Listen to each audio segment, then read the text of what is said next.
大家好，我是小宗。南瓜饼软糯香甜，老少皆宜。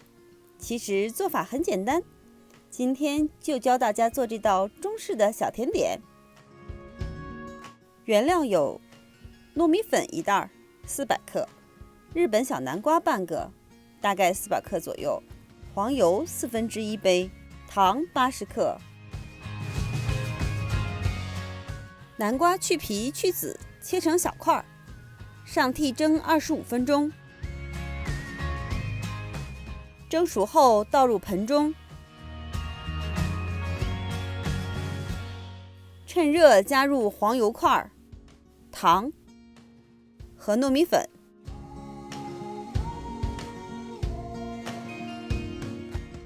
用筷子稍微搅拌均匀，无需加水。晾凉后，用南瓜本身的水分和黄油，就可以将糯米粉和成面团。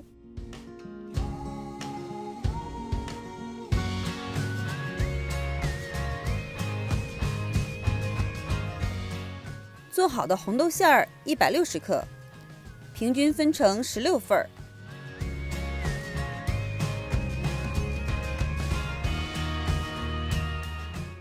糯米粉团大概900克左右，也分成16个剂子，每个大概在55到60克。每个剂子都团成圆球。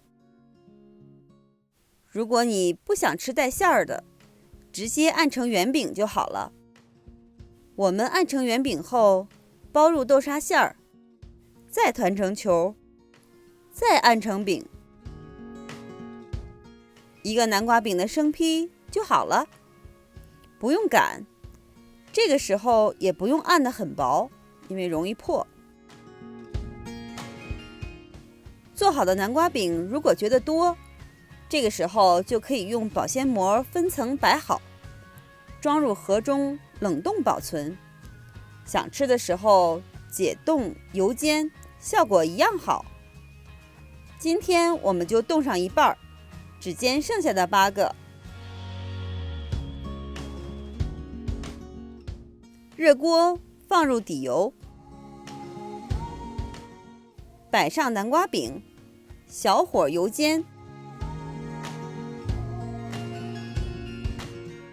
这个时候糯米粉受热变软，你就可以用锅铲轻松地把南瓜饼压得更薄更大一些。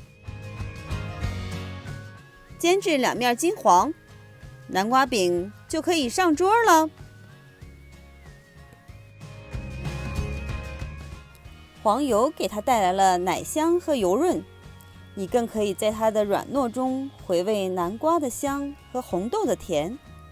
喜欢它的原汁原味和简单易行，就快来试试这款奶香南瓜饼吧。